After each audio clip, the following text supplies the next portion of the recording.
All right, so today we begin our month-long study in the Book of Jonah. And as we start, I figured we should start off right. And that would be by reading a lyrical selection from the 2002 Newsboys hit song, In the Belly of the Whale. And can we just acknowledge that the Newsboys in the late 90s and early 2000s, the Newsboys were fantastic. They up to my ears in bitter tears, can't believe I've sunk this low. As I walk the plankton, inner sanctum. Got out of Dodge, sailed on a bunless bon voyage. You said north, I headed south. Tossed overboard, it's a really large mouth. I'm sleeping with fishes here in the belly of the whale. I'm highly nutritious here in the belly of the whale. Bad food, lousy atmosphere. I don't want a bellyache. How long is this going to take? Great, classic, truly moving lyrics right there. The song actually continues in all of its glory for another verse, another chorus, and then it gets, if you're familiar with the song, you know where this is going. It ends with a rap. And in that rap, they rhyme free, sea, and LA Symphony, as well as end times and enzymes. Not sure what eschatological comment that is, but it is fantastic. The song is funny. I love that song. I listened to it way too much this week, and I will listen to it way too much this next week. But it also shows us something that's really true about the book of Jonah, and that is because of popular artistic tropes and cliches, such as this one, the story of Jonah and the fish is a story that we are all pretty familiar with to some degree or another. But what's funny is as we dive into the story of Jonah, what we discover, Jonah has very little to do with the fish. And if we're being technical, the book of Jonah is more of a book about cows than it is a book of fish. And I'm not joking about that. But that's several weeks from now. So, as we study Jonah, what we're going to realize is that this story is filled with all sorts of mysterious and curious details that compel us to ask specific questions of the text and therefore dive deeper into the story.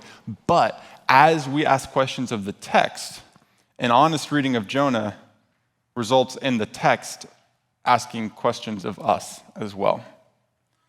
And so as we dive into Jonah 1 today, what we're going to discover is that this book is about so much more than just a single prophet, as we are immersed into the much greater story of God's redeeming and restorative heart for his world. So, Jonah begins with very important context for the rest of the story. Verses 1 through 2. Now the word of the Lord came to Jonah, the son of Amittai, saying, Arise, go to Nineveh, that great city, and call out against it, for their evil has come up before me. There's actually quite a bit of detail in here. Before we get into any of that, we have to focus on that first little word. So translations will vary on this. But the very, very first word of the book of Jonah is that little conjunction, which can be literally translated as and, though it is often translated as now. And this is subtle, but what this does is really important.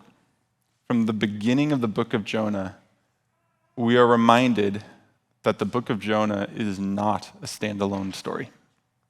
It is not a little story about a prophet that's just plopped somewhere in the Bible. Rather, it is a story that is finely and carefully integrated into the much larger story of Israel and God. In other words, Jonah is not just about Jonah. It's about a lot more. So next we see that the Lord speaks to Jonah, the son of Amittai. So naturally we should be asking ourselves, who is Jonah? Who is Jonah? Well, the text here says almost nothing about who Jonah is.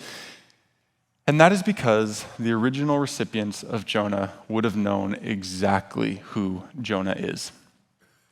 In 2 Kings 14, we read of King Jeroboam II, a king that is described as evil in the sight of the Lord. But look at this little nugget of information. Referring to the king, he restored the border of Israel from Lebo Hamath as far as the sea of the Arabah, according to the word of the Lord, the God of Israel, which he spoke by his servant Jonah, the son of Amittai, the prophet, who is from Gath-hepher. So the original reader, when they read of Jonah in the book of Jonah, they are instantly thinking of all of this context.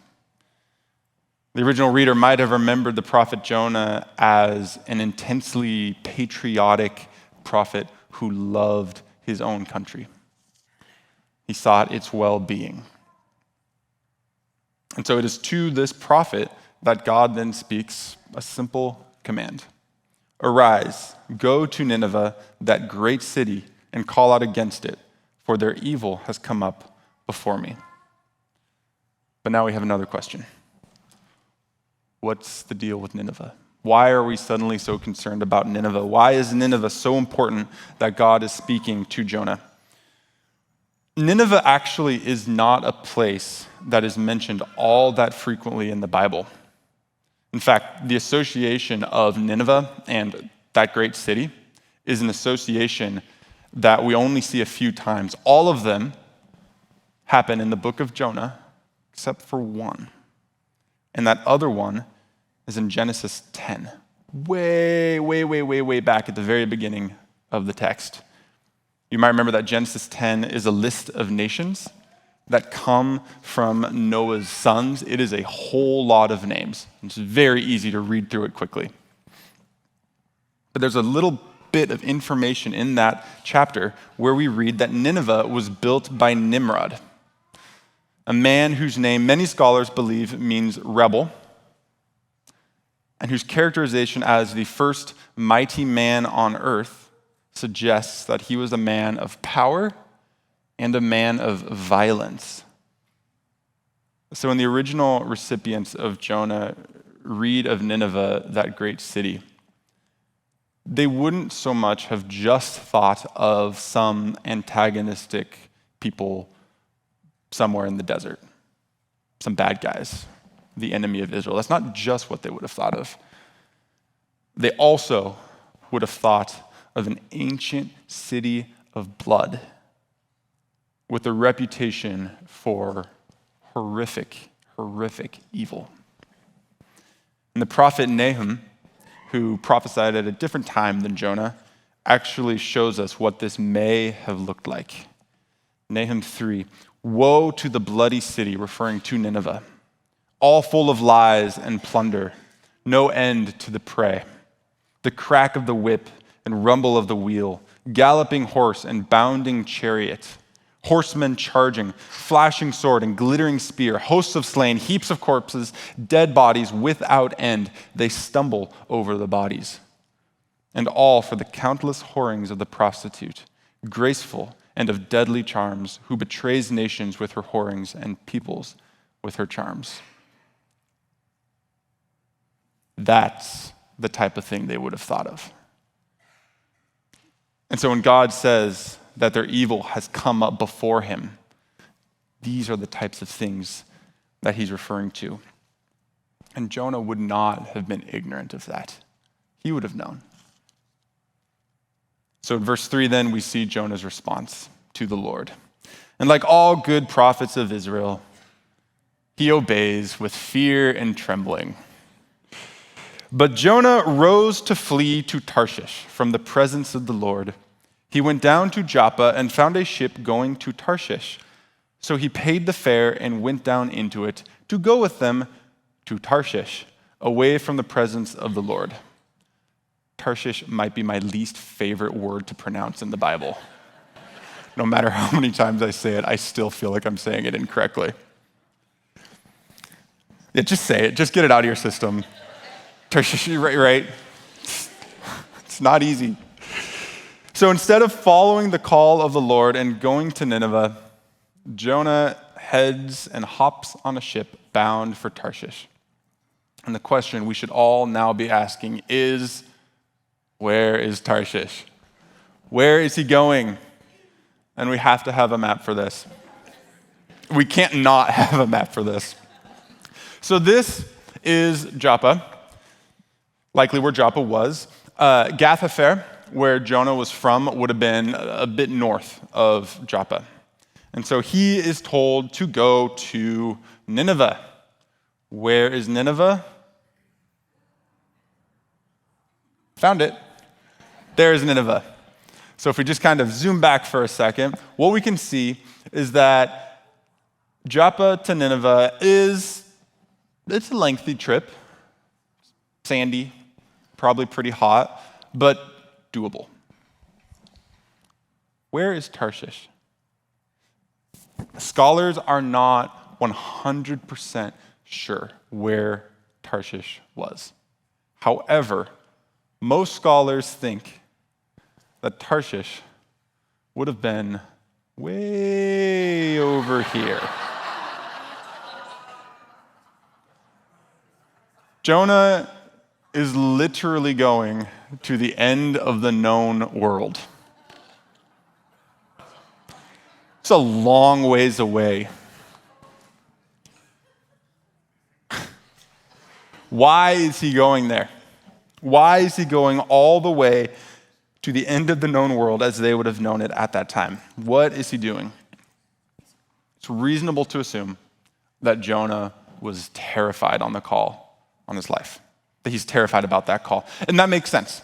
Given what Nahum said, given the idea of what was happening there, it makes sense that he would have been terrified. And I think it's fair to assume that that's probably not entirely accurate, but here's the thing. If Jonah was so scared that he was willing to disobey God, why not just, not go anywhere? What does it matter if he disobeys God in Israel or way over on the other side of the Mediterranean? Why does the prophet of God run away so far? Tarshish is not just a faraway destination. There's something else happening beneath the text. When we read of Tarshish in the Bible, we actually don't frequently read of the city itself. We read of its ships, the ships of Tarshish. This is a phrase that we see all throughout the Hebrew Bible. And what do those ships do? They bring wealth and they bring resources. For example, in 1 Kings 10, we read that the ships brought to King Solomon gold, silver, ivory, apes, and peacocks. Luxury. Tarshish is a place of wealth. It's a place of comfort. It's a place of prosperity. Tarshish is the good life. So when Jonah flees to Tarshish, what he's doing is he's running away from all of that God stuff. He would have been familiar with Psalm 139. He would have known that he can't technically run away from the presence of God, but what he could do is run away from all that God stuff. He could run away from the temple. He could run away from the people. He could run away from the land. And what does he do? He tries to run away from all of it and find the good life as he determines it. He's trying to make a comfortable life that he wants. He wants a blessed life. He just doesn't want the God. And so in just 3 verses, the context for the rest of the book is set. Here we have this patriotic yet scared prophet of the living God who is disobeying a divine call on his life to travel to an ancient city of bloodshed, and he's instead seemingly pursuing a life of luxury in the other direction. The first 3 verses concern context. The next 3 then introduce chaos into the story. And despite his disobedience, we have to remember that Jonah is still God's prophet.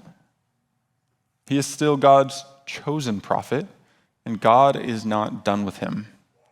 And God is really, really good at getting our attention. Verse 4, but the Lord hurled a great wind upon the sea, and there was a mighty tempest on the sea, so that the ship threatened to break up. Look at that language. The Lord hurled. What kind of wind? A great wind. The tempest is mighty. This is not an ordinary storm. Even the ship is threatening to break up. And as you read this, you get the sense that the ship is like, I'm done with this. No, don't put me through this. What did the sailors do? How do they respond? Then the mariners were afraid, and each cried out to his God. And they hurled the cargo that was in the ship into the sea to lighten it for them. God hurls a great wind, and the sailors hurl the cargo into the sea.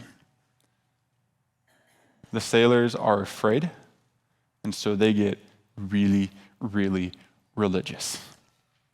And notice too, that these are mariners. These are individuals who know how to handle a ship.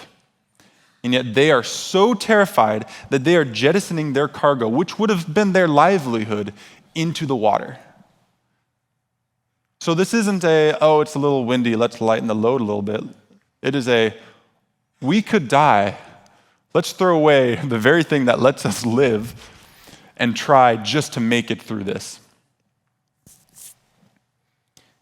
We also see that they are not crying out to one God, but they're each crying out to their own gods.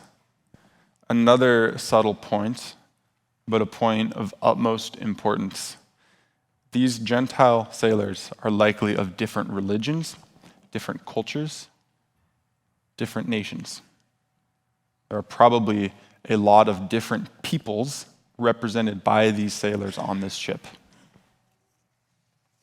And so things on the deck of the ship are getting increasingly chaotic. Sailors are invoking all sorts of deities while chucking barrels and crates overboard. And all the while, the ship is rocking violently in the water. The wind is screaming. The rain is pouring. The ship might fall apart. And what is God's prophet doing? He's sleeping. But Jonah had gone down into the inner part of the ship and had lain down and was fast asleep. So the captain came and said to him, "What do you mean, you sleeper? Arise, call out to your God. Perhaps the God will give a thought to us that we may not perish." Everything is spiraling out of control, and Jonah is in a deep, deep sleep. And he is completely oblivious to what is happening around him. And what's interesting here is we actually see a glimpse of spiritual discernment. Perhaps for the first time in the book of Jonah, we see somebody who's aware of what's happening. But it's not the prophet. It's the pagan sailor. And what does he say to Jonah? He uses the exact same word that God says to Jonah, arise. So this is the second time now where Jonah is hearing arise. And what does Jonah do? Evidently, he doesn't do much of anything. We don't see anything in here that would suggest that he actually does anything in this moment. The man tasked with speaking divine truth to the nations appears to say nothing. So as the scene becomes even more chaotic and the storm literally rages, the tension on deck intensifies, and what we see is a growing divide between the way that we know Jonah should be acting and the way that he actually is acting.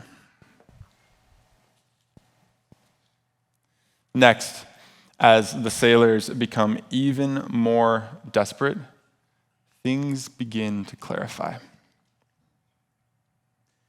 And they said to one another, "Come, Let us cast lots that we may know on whose account this evil has come upon us."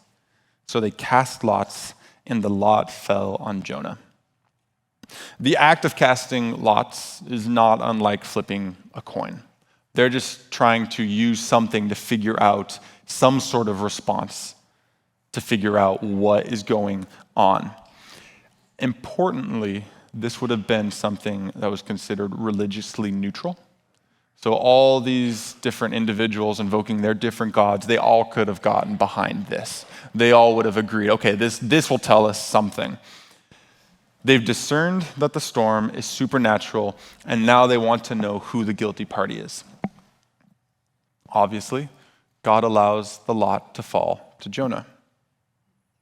And so they interrogate him. They want to know what is going on. But then they said to him, "Tell us on whose account this evil has come upon us. What is your occupation, and where do you come from? What is your country, and of what people are you?" Their lives are in danger, and they just want to know what this guy's problem is. Jonah's response is baffling, and to be honest, it's a little frustrating. This is the first time we see Jonah speak in the book of Jonah. It's the first time that we see this prophet speak. This questionable and disobedient prophet of the Lord finally says something. And what does he say? "I am a Hebrew and I fear the Lord." "I am a Hebrew and I fear the Lord, the God of heaven, who made the sea and the dry land." Don't you just kind of want to reach your hand in the story and just shake him by the shoulders a little bit? What are you talking about, Jonah? Here you are running away from God's clear and divine call on your life, and when questioned, what do you say? "I fear him." If you fear him, why don't you just obey him? If you truly feared the Lord, why are you running from him? Why don't you obey his call? It feels pompous. It feels very out of touch with reality. And then also, notice how the sailors ask 4 different questions. On whose account this evil is, what is your occupation? Where do you come from? What is your country? And of what people are you? 4 questions. He kind of answers one of them. Kind of. He describes himself as a Hebrew. And to describe himself as a Hebrew is to use a very ambiguous term. It is as if he is saying, "I am from somewhere east of the Mediterranean." It's not very helpful. And it's also possible, as some scholars suggest, that by saying he's a Hebrew, he's actually making some sort of commentary on his own social status. In other words, I'm just a nobody who worships the true God of heaven and earth. But I'm just a nobody. This response actually causes the sailors to grow increasingly uneasy. Why would this God, I mean, not just any God, but the God of all creation, according to Jonah, be so concerned with this nobody? Then the men were exceedingly afraid and said to him, "What is this that you have done?" For the men knew that he was fleeing from the presence of the Lord because he had told them. This verse, verse 10, this is a really important verse in the story of these sailors' lives because something is becoming very, very clear to them. At some point earlier in the story, we actually don't know when, but at some point earlier in the story, we see from this verse that Jonah had told the sailors that he was fleeing from his God. But to these sailors, whatever happened between Jonah and his God stayed between Jonah and his God. That didn't concern them. That was his problem back in his hometown. They're not thinking that anymore because now their lives are on the line. Now they are the ones facing death. And so by asking Jonah what he has done to offend his God, the sailors are acknowledging something very important. They are acknowledging that Jonah's God is very real. Jonah's God is very powerful. And Jonah's God is very much a big deal that he concerns them too. What's happening concerns them as well.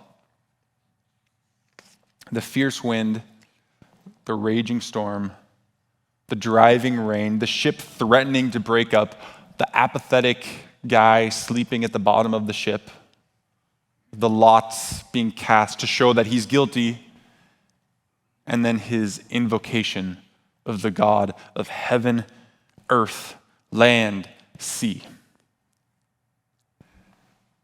To the sailors, there is one solution to the equation. A massive storm must be caused by massive guilt before a massive God. Oh boy. Their lives are in danger, and it is through that danger that these sailors are meeting God. Let's take another step back and reflect on something that's really important with this chapter. As a prophet, what is Jonah supposed to do? What are all prophets supposed to do? Prophets are supposed to reveal God to others. Sometimes it's Israel, sometimes it's the nations. But their job is to reveal God to others. And all that we see here is disobedience and selfishness. But here's the thing. It is Jonah's very disobedience and selfishness that God uses to reveal himself to these sailors. Jonah is a very disobedient prophet, but he's still a prophet. God is still using him for his purpose, despite Jonah's best efforts. It's upside down, it's backwards, it's inverted, it feels weird, but it is true. Jonah is still revealing God to the nations through his disobedience. That is actually a really, really encouraging thought for all of us. Because God is evident, sometimes most evident, not so much in our successes, but in our own failures. God is a very resourceful God. And he can use all sorts of things for his own purposes and his plans. Often we view our failures, those places in our lives where we have failed miserably, we often view those negatively. And that's, generally speaking, probably a really good thing. Sin is bad. There's no getting around that. But what do? We hide those stories of failure and sin because we are embarrassed by them and we're ashamed of them. We don't want anybody to find out who we actually are. We don't want anybody to find out that thing that happened in the past. We hide it. The story reminds us that our failures can actually be powerful testimonies to God's character, his mercy, and his faithfulness. Those stories of failure are stories of God's mercy and faithfulness. And sometimes they're the very story that somebody else needs to hear. When we read in 2 Corinthians that God's strength is made perfect in our weakness, what we often do is apply that text to physical weaknesses. And that's a very good thing to do. Paul seems to do that. It's appropriate to acknowledge, though, that our weakest places are often those stories in our past of sin, those stories of failure. And yet, when we avoid hiding such places in shame, and when we instead allow God to move in, move through, and redeem those places, he turns those very places of weakness, he turns those into something much greater. And he uses those places to reveal his love and his mercy, his power. God can use the darkest and most disobedient places in our life for his glorious plans. And that is what we're seeing here in Jonah. And then lastly, as Jonah 1 concludes, we see newfound conviction on board the ship. The sailors realize that Jonah is putting their lives at risk, and so they ask him what is to be done. Verse 11, then they said to him, what shall we do to you that the sea may quiet down for us? For the sea grew more and more tempestuous. So this already absurdly crazy supernatural storm is getting crazier. It's getting worse. They're already facing an existential danger, and somehow they're facing even more of an existential danger. Suspense is building. Something has to happen. They cannot continue. And Jonah's response is fascinating. And it's a response that I think we often rush past. I think we have a tendency to gloss through this rather quickly. He said to them, pick me up and hurl me into the sea. Then the sea will quiet down for you. For I know that it is because of me that this great tempest has come upon you. God hurls the great wind. The sailors hurl the cargo, and now Jonah says, hurl me too. What is he doing? What is Jonah's motivation for saying this? At first glance, this seems like a noble act. The prophet of God is sacrificing himself so that all the other people can live. And technically, that is what's happening. Technically, that's true. But is there anything we've seen in the text so far that would suggest that Jonah, in all of his selfishness and in his self-absorbed approach to life, would be willing to do this? Is there anything that would suggest that he would be inclined to such a selfless act? The man who sought to distance himself from God in pursuit of a comfortable paradise of his own making is now suddenly going to kill himself for these people he just met. Does that make sense?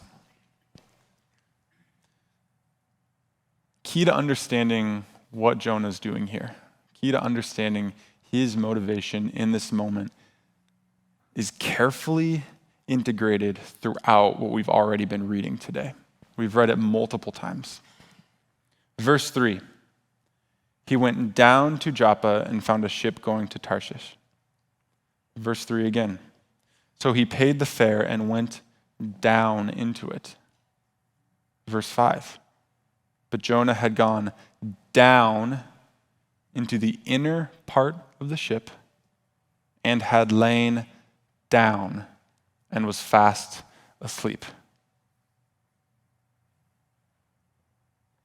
The story of Jonah 1 is the story of a prophet of the Lord descending as far as he possibly can away from the presence of the Lord. Because if the Lord's people go up to the temple, if the Lord's people go up to be in the presence of God, Jonah is going down.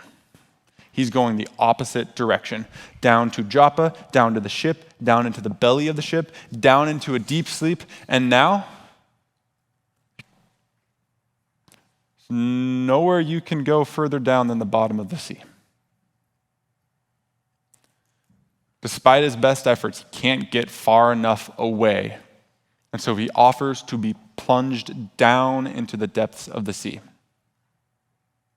Again, drowning on the seafloor is about as far down as you can get.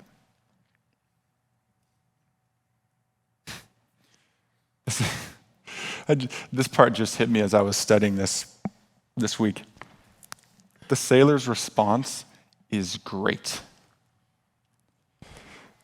They don't like this idea. Remember, they are just now meeting God. They're meeting him. They're coming to an understanding of who this powerful God is, and they don't seem rather desiring to kill the Lord's prophet.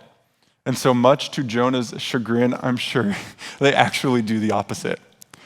Nevertheless, the men rowed hard to get back to dry land, but they could not, for the sea grew more and more tempestuous against them. So the sailors go, what do we do? And Jonah says, throw me overboard. And the sailors say, not that. And so they try to bring him straight back to land. But they can't.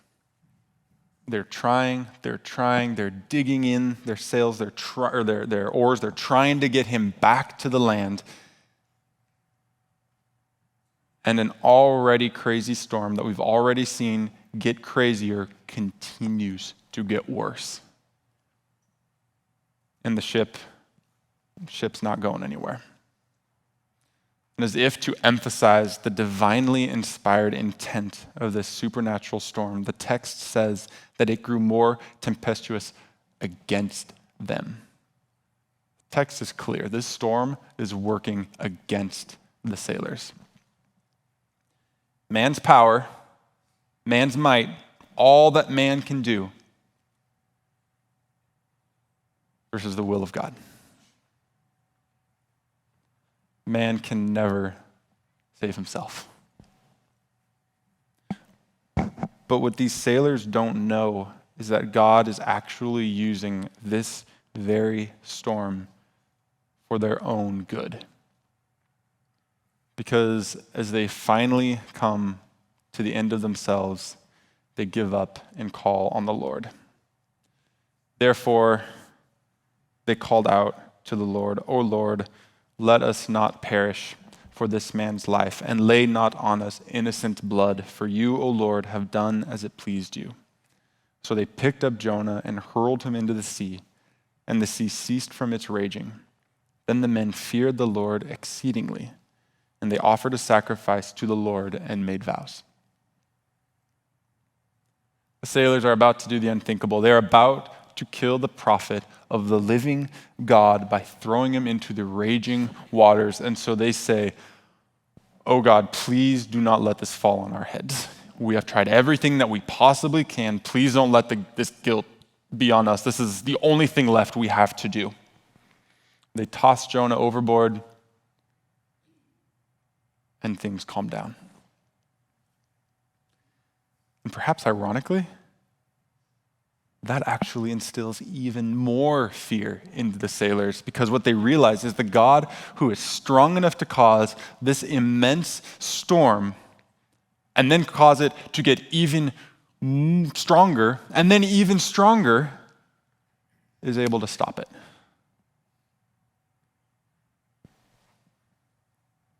Facing his clear and his obvious strength and power once more, the conviction of these sailors grow. The conviction grows, and they offer a sacrifice, and they make vows. These Gentile sailors turn away from their powerless gods, and in worship, they turn to the true God, the God of heaven, the God of earth, the God of land, and especially important for this story, the God of the sea. God's mercy is persistent. Salvation comes to the Gentiles through the disobedience of a self-absorbed prophet. And here we have what I think is one of the most powerful pictures in perhaps all of the Bible. Remember once more the story of Noah. We sort of referred to it earlier. God told Noah that things would happen differently moving forward. The big flood, drowning the nations, that wasn't going to happen again. Things would happen differently. In Jonah 1, we see that difference. Genesis 7. The storm is flooding the earth. The rains are coming down, and all the nations drown, except for God's chosen image bearer who floats above it all. In Jonah 1, the nations float above it all as God's chosen image bearer drowns. It's the exact opposite. The sacrifice of one is saving the nations. And that should sound very familiar.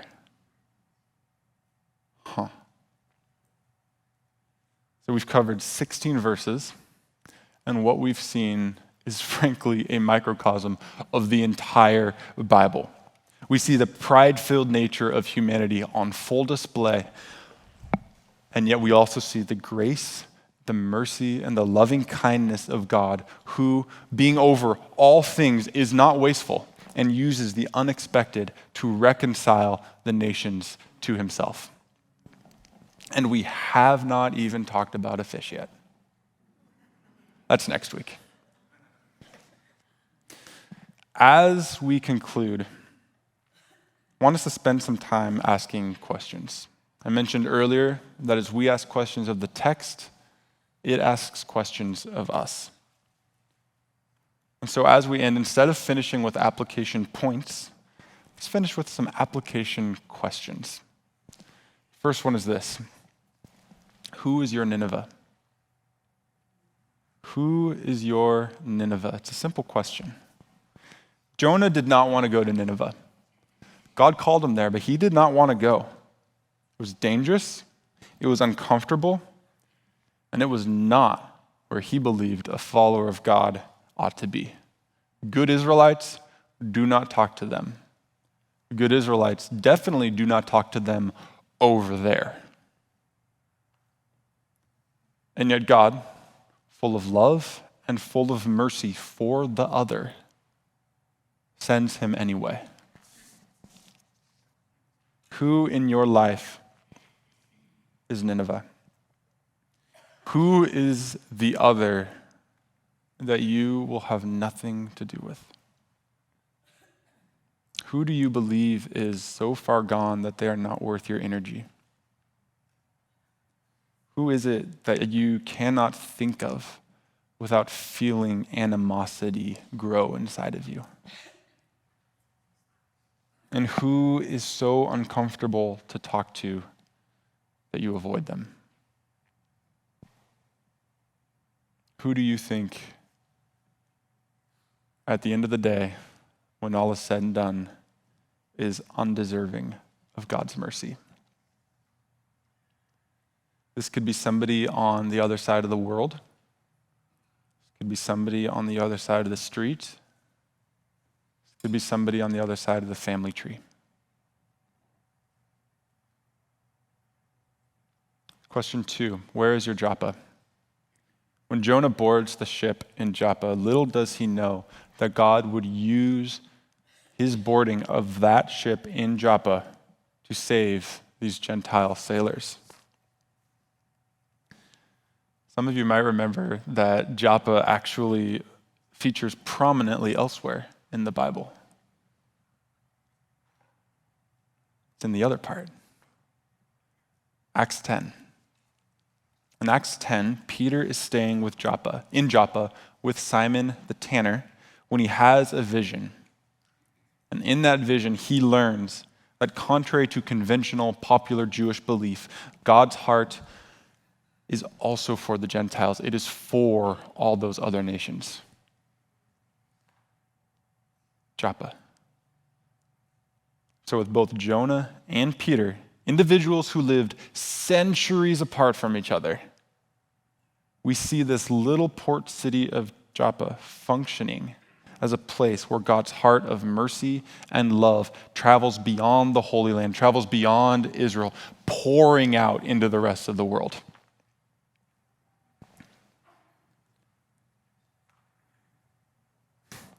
Does anybody remember Peter's name? Simon Bar-Jonah. Where is your Joppa? To what specific situation is the Lord calling you in order for his overwhelming love and mercy to flow into new areas? And where are you able to reflect Christ's light into the darkness? Are you doing it? Are you willing to do it? And then lastly, are you responsive? Are you responsive to God? Everything in Jonah 1 is responsive to God, except Jonah. The wind in the storm They respond. And so like the wind in the storm, are you ready to react in an instant? Are you ready for his call, ready to go right away? Like the sailors, are you willing to respond to and receive truth when confronted with it?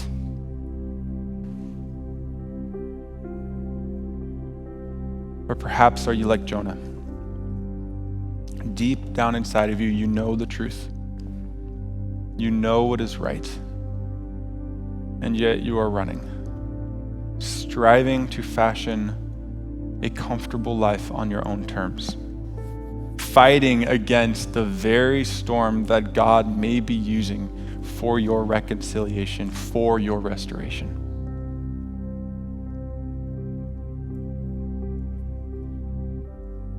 In just 16 verses, we have seen that the story of Jonah is in fact not just about Jonah. The story of Jonah is about God's heart for the world. So we have a few minutes left. What I'd like for us to do is just take some time, spend some time praying through these questions. Spend some time reflecting on the story of Jonah. Spend some time reflecting on these questions that have been inspired by this very questionable and disobedient prophet.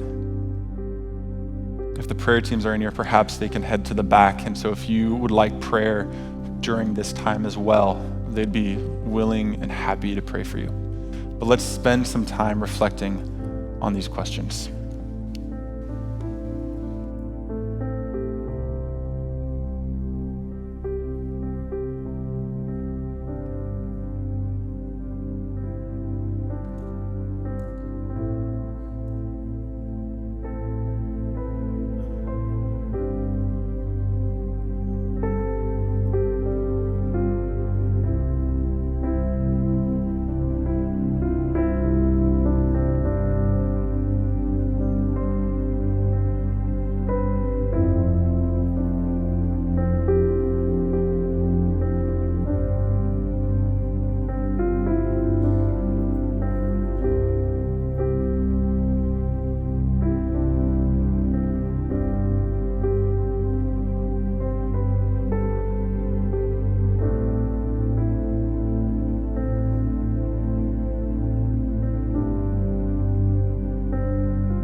Father, you are good.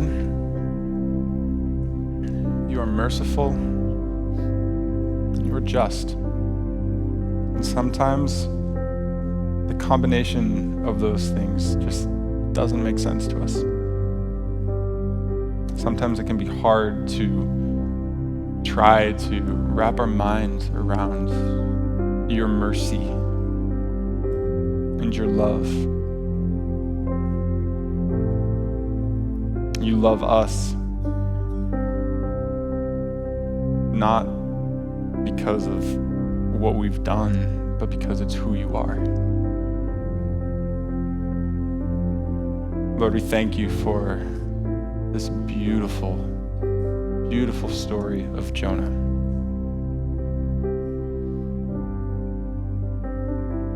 We thank you for using Jonah despite his disobedience, despite his failures.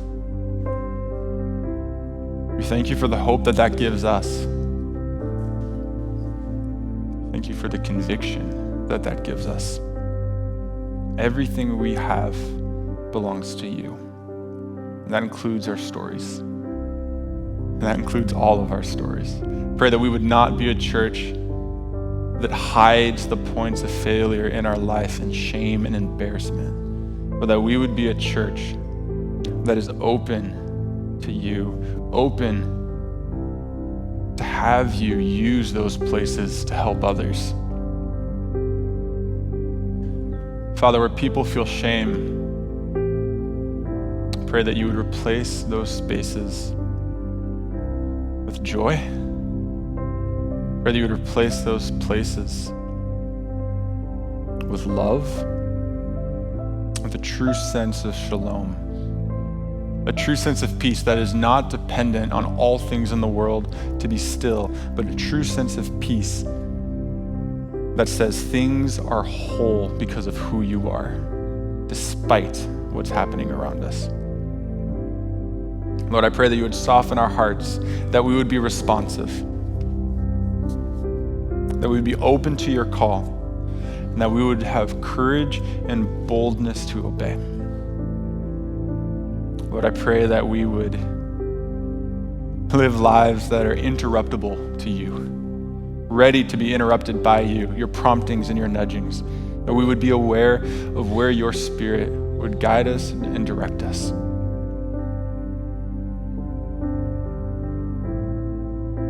We love you. And we thank you for all you have done, all you are currently doing, and all that you are yet to do. In your Son's name we pray. Amen.